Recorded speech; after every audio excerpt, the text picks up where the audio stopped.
Hay toda una leyenda de José Revueltas como un digno peleador por las causas igualitarias. Una leyenda que da cuenta de las cárceles que padeció Revueltas a lo largo de su vida. Pero es una leyenda ciertamente inferior a la fuerza literaria de Revueltas. Algunos no han podido ignorar el ejemplo de Revueltas como luchador social. Es, en cambio, su obra literaria la que vuelve a Revueltas un imprescindible de la cultura mexicana del siglo XX.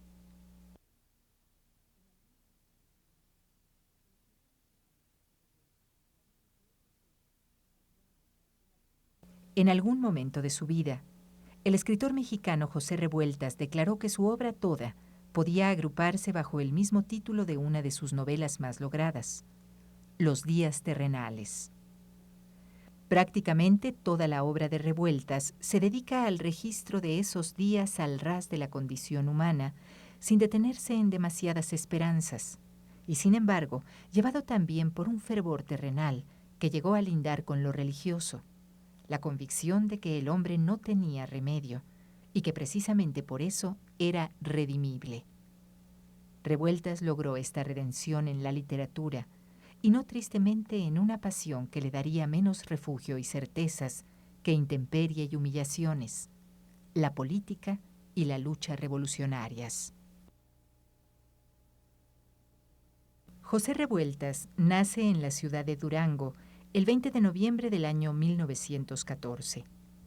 A los 6 años se instala con su familia en la Ciudad de México, donde hace sus primeros estudios.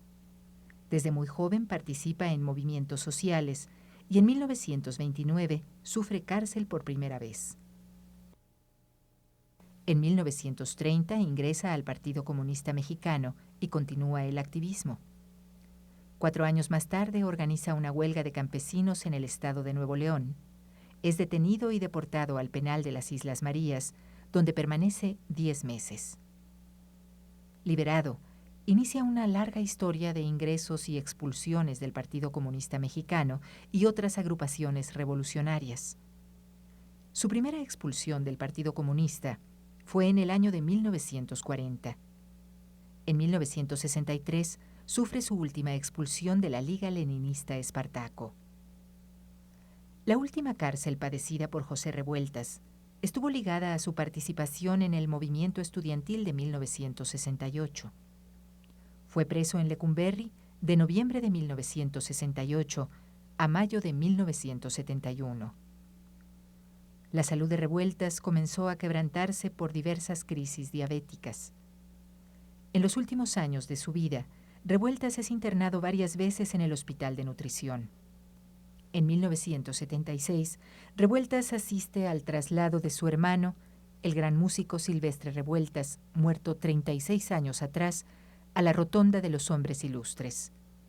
José Revueltas murió un mes después, en ese mismo año. Revueltas tenía claro un temperamento mesiánico, heroico. Era imposible convencerlo de que una causa como la del 68, por ejemplo, era imposible para él como dirigente, y de todas maneras se entregó en brazos de todo movimiento que permitiera alguna posibilidad revolucionaria en México y en su medio tanto político como cultural y universitario. En una palabra, estaba metido en ese trauma histórico que es, yo creo, el de todos los intelectuales de todos los signos en el siglo XX, el marxismo-leninismo y la historia que estaba sujeta a un proceso dialéctico, a un implacable y necesario desenlace que condujo tanto a los simpatizantes como a los enemigos, como a los militantes del marxismo, a eso que yo he llamado por ahí en algún artículo el miedo a la historia. Estar en contra de la causa del futuro de la humanidad, que parecía segura por ese camino para todos, era traicionar al hombre, era condenarse al infierno moral de la historia. La vida de Revueltas es tan abrupta como su obra, ¿no? Y su militancia política tan abrupta igualmente como su trayectoria familiar. Desde el principio de su actividad política e ideológica, vemos a un Revueltas decidido a todo. Parece que estuvo templado verdaderamente en las luchas de estos comunistas de fines de los años 20 y de los años 30, que no escatimaban ningún esfuerzo para cumplir una misión. Eran verdaderos apóstoles de una causa, no solamente militantes de una ideología. Eso es evidente. Y en Revueltas particularmente, porque él desde el principio estuvo leyendo muchas vidas de santos, leyó también algunas biografías sobre la vida de Cristo, y en su misma casa hubo, si no una preparación religiosa, al menos sí conversaciones informales que el padre durante la comida o después de la comida en la sobremesa pues daba a los hijos, ¿no? Y era una especie de instrucción pues moral y religiosa, pero como muy abierta, no para cerrar a los que tenía enfrente, que eran sus 8 hijos, sino como para abrirles expectativas, ¿no?, ante la vida. Entonces Revueltas tiene esta marca, digamos, religiosa, que la aplica que la aplica fundamentalmente en su obra y también en su militancia política. En 1941, José Revueltas publica su primera novela, Los muros de agua. En un texto escrito para una reedición de esta novela en 1971, el mismo Revueltas escribió: Los muros de agua recogen algunas de mis impresiones durante 2 forzadas estancias que debí pasar en las Islas Marías, la primera en 1932 y la segunda en 1934. La clandestinidad a que el Partido Comunista estaba condenado por aquellos años nos colocaba a los militantes comunistas en diario riesgo de caer presos y de ser deportados al penal del Pacífico. Con todo, los muros de agua no son un reflejo directo, inmediato de la realidad. Son una realidad literaria, una realidad imaginada. Pero esto lo digo en un sentido muy preciso. La realidad siempre resulta un poco más fantástica que la literatura, como ya lo afirmaba Dostoyevsky. Este será siempre un problema para el escritor. La realidad literalmente tomada no siempre es verosímil, o peor, casi nunca es verosímil. Nos burla, hace que perdamos el tino, porque no se ajusta a las reglas. El escritor es quien debe ponerlas. Una de las preocupaciones básicas del pensamiento literario de Revueltas me parece que es su preocupación por el cambio. ¿El cambio de qué? El cambio de la estructura narrativa que muchos escritores, muchos novelistas de la Revolución habían estado escribiendo, habían estado practicando hasta el momento en que Revueltas, digamos, un poco antes de 1940, pone en movimiento, ¿no? Entonces, para él,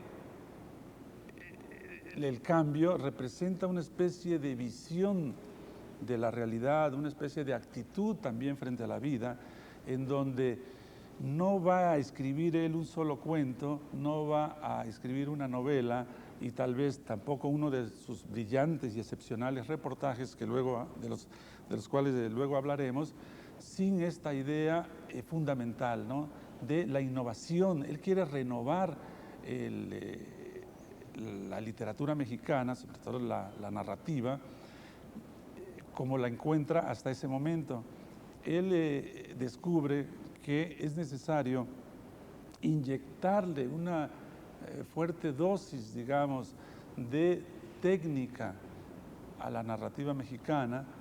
Es una técnica, digamos, que ya en Europa y en Estados Unidos pues hacía rato que se estaba practicando y que en ese momento en México, debido a la violencia de la revolución, debido a varias razones, debido también al modernismo y al criollismo que estuvieron decidiendo la suerte de la narrativa mexicana, pues se había quedado un poco rezagada. Entonces él ve este rezago, lo asimila y trata de cambiarlo, de modificarlo. Y yo creo que en buena medida logra llevar a cabo Revueltas esta preocupación básica, ¿no?, que está en su vida, en su militancia política, en su narrativa, en su trabajo reporteril y periodístico que, insisto, es muy brillante. En el final de El luto humano, de 1943, los personajes están rodeados por el agua, esperando la muerte sobre un techo y asediados por los opilotes. Escribe Revueltas. Natividad tuvo una visión anticipada de todo lo que iba a ocurrir. El agua no sirve, explicó, y la tierra tampoco. El sistema podría salvarse, sin embargo, con abonos, mejorando la presa y estableciendo una gran cooperativa. Perder la huelga equivale a perderlo todo. Lo mataron. Hoy, bajo la tierra, se salvaría también de los opilotes. Cecilia era la tierra, las 15 hectáreas de Úrsulo. La tierra es una diosa sombría. Hay un origen cósmico que viene desde la nebulosa, antes de la condensación y antes del fuego, hasta ese día. La tierra demanda el esfuerzo, la dignidad y la esperanza del hombre. Natividad anhelaba transformar la tierra y sus doctrinas suponían un hombre nuevo y libre sobre una tierra nueva y libre. Por eso Cecilia, que era la tierra de México, lo amó, aunque de manera inconsciente e ignorando las fuerzas secretas, profundas, que determinaban tal amor. Calixto y Úrsulo eran otra cosa. La transición amarga, ciega, sorda, compleja, contradictoria hacia algo que aguarda en el porvenir. Eran el anhelo informulado, la esperanza confusa que se levanta para interrogar cuál es su camino. Chonita había muerto muchísimos años antes, fruto misterioso de la desesperanzada tierra. La devorarían hoy los opilotes. Estos parecieron meditar por un instante, pero luego, sin vacilación alguna, arrojáronse encima de sus víctimas. Por lo que toca a su literatura, era hombre de genio, de gran capacidad inventiva, extraordinariamente contra lo que la gente supone, pensando en su vida borrascosa y bohemia de militante y de hombre, contra lo que supone la gente, era extraordinariamente ordenado para sus archivos, su trabajo, sus registros de lecturas, etcétera, etcétera. Y su obra es exactamente lo contrario, es la obra de un dionisiaco desaforado, apasionado, que escribía con una violencia muy peculiar en la literatura mexicana. Alguna vez me decía Rulfo, nadie ha reconocido, son los años de la publicación de Pedro Páramo, nadie ha reconocido lo que debemos a José Revueltas, los escritores de la línea realista y nacional del periodo posterior. Hay que leer bien los libros de Revueltas que han sido injustamente satanizados. Desgraciadamente, la imbricación, el tejido político, moral, literario de las obras de Revueltas llevaron a su prohibición durante un periodo en el medio mexicano, como sabemos. Neruda vino, se disculpó posteriormente de eso, pero tarde, a decir en el Congreso de la Paz de 1950 que la obra Los días terrenales, uno de los libros magistrales de Revueltas, era una obra de los existencialistas reaccionarios y agentes del imperialismo y que por lo tanto debía ser suprimida entre el acervo de los libros que los revolucionarios y la gente liberal de México debía leer. Revueltas retiró el libro, lo reeditó muchísimos años después, fue golpeado, satanizado por todos los críticos de la izquierda mexicana en ese periodo, y en fin, su obra entera padeció ese látigo, ¿verdad? El látigo del disidente que padecerían tarde o temprano sus propios camaradas en otros sectores, aún los más heterodoxos y fieles a los partidos de la izquierda marxista mexicana e internacional. Pero la obra es realmente muy importante. Dos novelas están en el centro de la compleja relación de José Revueltas y su militancia en el Partido Comunista. La primera de ellas, de 1949, Los días terrenales, es el registro literario del martirio y el sacrificio de varios personajes que habitan la clandestinidad y desde el margen padecen la persecución. Hoy parece mentira que una novela así haya causado tantos ataques a José Revueltas. La otra novela es Los errores, de 1964, en la que aparte de dar tratamiento literario a las pugnas internas del Partido Comunista Mexicano, Revueltas extiende su mirada a otras zonas de la sociedad unidas a los bajos fondos y a la marginación. Quizá estas novelas habrían sido imposibles sin la averiada historia de Revueltas con el Partido Comunista. Lo cierto es que el poder literario que hay en estas novelas va más allá de esa historia, y habrían sido a su vez imposibles sin la destreza literaria de Revueltas. Desde el principio de su actividad literaria, José Revueltas también está preocupado por hacer una especie de reforma al tipo de realismo que se había estado escribiendo en México desde el siglo XIX hasta el momento en que él va a escribir. Él piensa que el realismo de la novela debe ser un realismo dialéctico, un realismo que no refleje la realidad, sino ciertos aspectos de la misma. Y entonces esto lo lleva por un sendero en donde él mezcla su actividad política y su convicción ideológica con la literatura.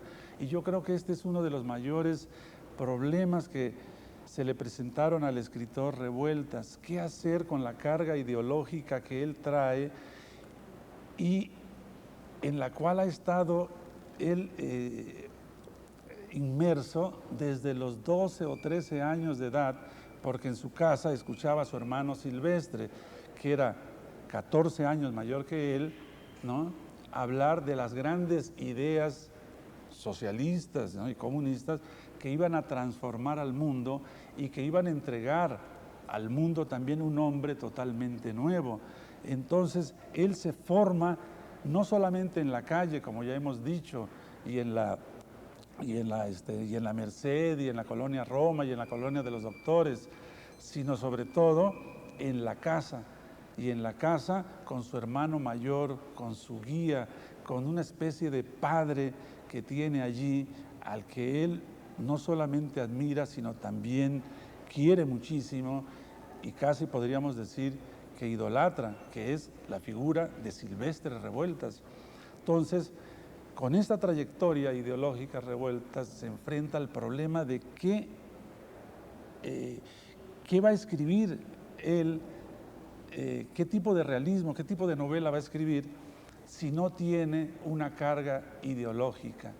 Y nos encontramos entonces con novelas como Los días terrenales de 1949, que representan una verdadera autoflagelación para el militante Revueltas, para el ideólogo Revueltas.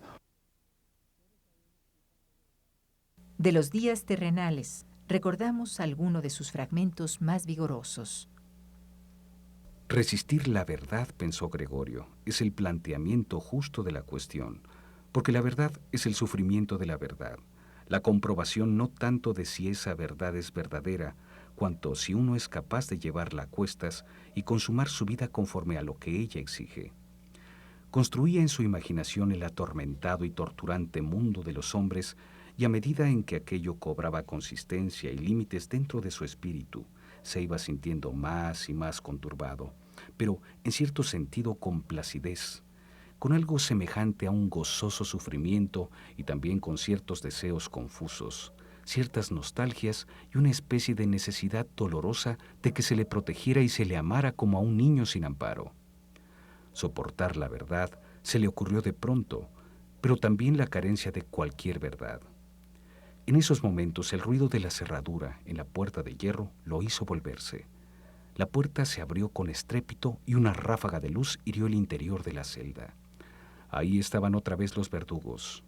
Gregorio no se movió. Lo conducirían a otro sitio, sin duda para torturarlo nuevamente, para crucificarlo. Esa era su verdad. Estaba bien. Esto era Revueltas. Yo traté de convencerlo en un momento dado de que aquella huelga era una locura, de que no iba a llevar a ninguna liberación de los presos políticos, ni nos podía traer ningún beneficio. No hubo manera de hacerlo. Nos arrastró, como arrastró durante toda su vida a mucha gente, a estas tareas heroicas. Había algo, lo dice Octavio Paz en un ensayo con toda razón, un ensayo de los años 70, había algo de espíritu cristiano, heroico, de santidad admirable en Revueltas. Se entregaba por convicción a causas que estaban perdidas y así se entregó a su muerte. Murió muy enfermo, enemigo de aceptar cargos, limitado físicamente, pero hubiera podido sobrevivir tanto como seguramente lo hará su vasta obra, mal leída a la fecha. Hay que leer un libro, el que se llama Los Errores, una de las últimas novelas de Revueltas, anterior a La Pando, que está escrito en Lecumberri, cuya base de concepción, tiene muchos defectos, pero también páginas maravillosas, cuya base de concepción estética y moral era esta. Él me lo expuso muchas veces de esta manera. No estamos construidos los hombres por los aciertos o los logros de tipo social, estético, político que alcancemos. Lo que nos conforma, lo que nos constituye es el error. Estamos construidos de errores, del reconocimiento y del padecimiento de los errores. Esto era Revueltas. ¿Por qué debemos acercarnos de nueva cuenta a Revueltas? Pienso que fundamentalmente porque es un escritor auténtico. Si pensamos en que el canon, ¿no?, que hace eterno o inmortal a un escritor se basa, según Harold Bloom, en la extrañeza y la originalidad de ese autor, entonces Revueltas efectivamente estaría cumpliendo sobradamente las cualidades de canonizarlo o del canon, ¿no? Él efectivamente es un escritor desde el principio original, extraño por los vaivenes, ¿no? Sube, baja, a ratos explota aquello, su misma narrativa experimental, su prosa tan disímbola, su prosa tan cambiante, tan apretada, tan barroca a ratos, ¿no? Con una retórica llena de adjetivación que a veces choca, ¿no?, efectivamente, pero que lo convierten en ese escritor original y extraño del que estamos hablando o del que estamos pidiendo, ¿no?, cuentas en este momento. Entonces, esa sería una razón suficiente para leerlo, pero pero otra razón también que nos permitiría pensar en un Revueltas imprescindible es que es un personaje en la cultura, en la historia y en la literatura de México sin precedentes. Yo no he encontrado otro personaje con tantas caídas, ¿no?, con tanto sufrimiento, con esta disposición al sufrimiento, a la miseria, con esta disposición a encauzar todas las causas justas, aunque se sepan perdidas, como él. Durante su estancia en la cárcel de Lecumberri, preso por los acontecimientos del 68, Revueltas comprobó que era un maestro de la narración corta, como la había ejercido antes en los cuentos de Dormir en Tierra y después El Material de Sueños. En la cárcel, Revueltas escribe El Apando, que se publicaría en 1969. Revueltas describe con maestría el mundo carcelario de presos y vigilantes en situaciones extremas. En esta breve novela, Revueltas logró a uno de sus personajes más grandes, el Carajo. La escena final, con el pleito carcelario y los presos sometidos por una geometría de barrotes, es una de las más memorables de la obra de José Revueltas. Llegaron de la comandancia otros monos, 20 o más provistos de largos tubos de hierro. La cuestión era introducirlos tubo por tubo entre los barrotes, de reja a reja de la jaula, y con la ayuda de los celadores que habían quedado en el patio de la crujía, mantenerlos firmes con 2 o 3 hombres sujetos a cada extremo, a fin de ir levantando barreras sucesivas a lo largo y lo alto del rectángulo, en los más diversos e imprevistos planos y niveles, conforme a lo que exigieran las necesidades de la lucha contra las 2 bestias, y al mismo tiempo atentos de no entorpecer o anular la acción del comandante y los 3 monos en un diabólico sucederse de mutilaciones del espacio, triángulos, trapecios, paralelas, segmentos oblicuos o perpendiculares, líneas y más líneas, rejas y más rejas, hasta impedir cualquier movimiento de los gladiadores y dejarlos crucificados sobre el esquema monstruoso de esta gigantesca derrota de la libertad a manos de la geometría. Al citar a Jean Rostand en sus apuntes y en su novela Los días terrenales, Revueltas expresó una de sus más íntimas y profundas convicciones. Hay una cierta lógica, una línea que cada uno debe dar a su destino. Yo soporto solamente la desesperanza del espíritu.